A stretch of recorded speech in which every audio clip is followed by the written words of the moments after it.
તેમજ વિવિધ કંપનીઓ દ્વારા ખેડૂતોની જમીનમાં હેવી વીજ લાઈનો ના નાખવા બાબતે કલેક્ટરશ્રીને રજૂઆત કરાઈ। અદાણી તેમજ વિવિધ કંપનીઓ દ્વારા ખેડૂતોની ફળદ્રુપ તેમજ બાગાયતી જમીનોમાં હેવી વીજ લાઈનો ના નાખવા બાબતે ભારતીય કિસાન સંઘ દ્વારા નખત્રાણા તાલુકા ડેપ્યુટી કલેક્ટરશ્રીને આવેદનપત્ર પાઠવવામાં આવ્યું હતું।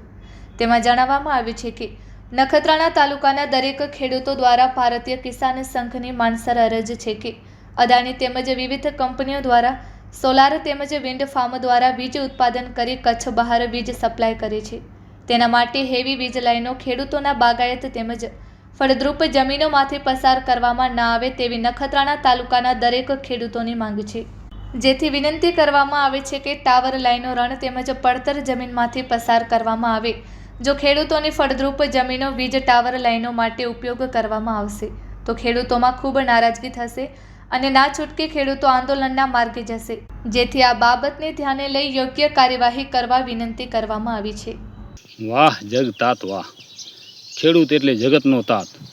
પણ અત્યારે જે પરિસ્થિતિમાંથી ખેડૂત પસાર થઈ રહ્યો છે એ જોતાં એવું લાગી રહ્યું છે કે ખેડૂત આવી પરિસ્થિતિમાં કેટલો સમય ટકી શકશે। અત્યારે જ્યારે કપાસના વાવેતરની સિઝન છે ત્યારે જ કેનાલમાં પાણી છોડાયું નથી।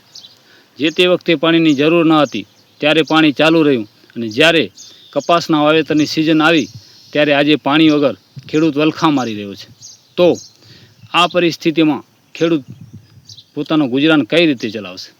એક તો ગત વખતે જીરાના પાકમાં ખૂબ મોટું નુકસાન ખેડૂતે સહન કર્યું છે અને હવે પાછું અત્યારે સમયસર આ સરકાર દ્વારા પાણી છોડવામાં આવતું નથી તો ખેડૂતને ખૂબ મોટો અન્યાય થઈ રહ્યો છે। એટલે આ વિડીયોના માધ્યમથી લાગતા વળગતા તમામ લોકોને વિનંતી છે કે પાણી કેનાલમાં જલ્દી છૂટે અને ખેડૂતોને એ પાણીનો લાભ મળે, નહીંતર ખેડૂતો આ ખોટ ક્યારે પૂરી નહીં શકે। જય હિન્દ, જય ભારત।